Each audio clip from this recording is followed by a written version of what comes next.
Chers tous, bonjour. Cash, notre sort cache vers la félicité. Oui, pour que les Gabonais soient heureux, il faut une justice équitable. Demain, vendredi, ce sera le 27 octobre 2023. Il s'est dit qu'il y aura le Conseil supérieur de la magistrature, le tout premier Conseil supérieur de la magistrature que présidera le président de la transition, le général Oligui Nguema. Alors, la question que les Gabonais se posent, parce que les Gabonais attendent beaucoup de la justice de leur pays, est-ce que le président de la transition va voir clair? Voilà. Est-ce qu'on va encore assister au même micmac, à ceux qui sabotent son action comme on le voit avec les conseils des ministres, plein de doublons, plein de ratures? Parce que là aussi, ce que les Gabonais attendent, c'est que il faut que le président Oligui Nguema ait ses hommes, les hommes de confiance, dans l'appareil judiciaire. Parce que c'est là où les Gabonais respirent. Quand vous voyez ce qu'il y a au tribunal du commerce, au tribunal du travail, avec les licenciements, les accidents de travail, les problèmes de succession, les problèmes de terrain, les faux actes établis, parce qu'il y a des magistrats qui ne vont pas en prison. Tous les faux jugements, tous les certificats de nationalité, les faux documents qui se retrouvent au CEDOC, ce sont les tribunaux, les magistrats, on le sait. Mais ceux-là, ils sont intouchables. Il y a des magistrats qui sont retraités depuis Kalakala. Ils ne veulent pas partir. Ils tiennent les juridictions en otage.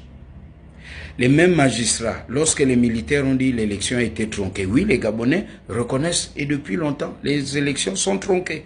Les mêmes magistrats qui géraient les élections qui sont tronquées sont les mêmes qui sont là et établissent les réseaux.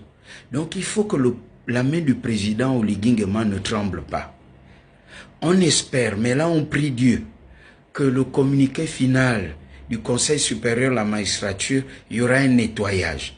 Et que ça ne va pas ressembler à l'ancien Conseil supérieur de la magistrature, le communiqué final qui n'avait ni en tête. Et on disait vraiment Ali ne gérait plus le Gabon. On veut une justice au service des Gabonais.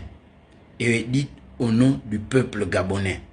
Combien d'entreprises en redressement judiciaire? On a fermé des entreprises parce qu'il y a des syndics judiciaires avec d'autres réseaux qui ont voulu faire tomber ces entreprises parce qu'il y avait des pourcentages à gagner à l'intérieur. Il y a des entreprises qui ne sont pas payées. Ils ont le stress des entreprises gabonaises, les quelques PME. Et ces PME attendent que l'État règle. Il y a des dossiers au contentieux. Les magistrats font renvoyer. Venez demain, après-demain, jusqu'à la prochaine rentrée judiciaire. Tout ce beau monde-là, monsieur le président de la transition, le peuple gabonais est derrière vous. Le carburant du peuple gabonais, c'est la justice. Une fois, certains vont faire leur deuil. Il y a des gens qui sont en prison qu'on ne juge pas. Qui sont en prison parce que simplement X, Y, Z draguaient la même petite au quartier. Eh bien, outrage à magistrat, tu vas en prison. Non. Justice pour tous cash pour que notre essor vers la félicité soit cash. Les Gabonais attendent vraiment un conseil de discipline de la magistrature très sérieux. Ce n'est pas la plaisanterie qu'on voit, coquin et coquine. Il y a un réseau de magistrats bien établi et le tribunal de Port-Gentil, bon sang de bon Dieu. Regardez le chaos à Port-Gentil au niveau de l'emploi. Combien de plaintes au tribunal? Combien? Cash, les Gabonais attendent énormément du Conseil supérieur de la magistrature. Je pense même, si je ne m'abuse, que ça va être le premier signal fort du président Oligui Nguema. Parce que l'armée, et comme l'a dit le président, se permet de libérer un peuple lorsque ce peuple est abusé par ses dirigeants avec la complicité de la justice. Le président Oligui l'a dit en citant le président Jerry Rawlings, l'ancien président et défunt président du Ghana. Cash.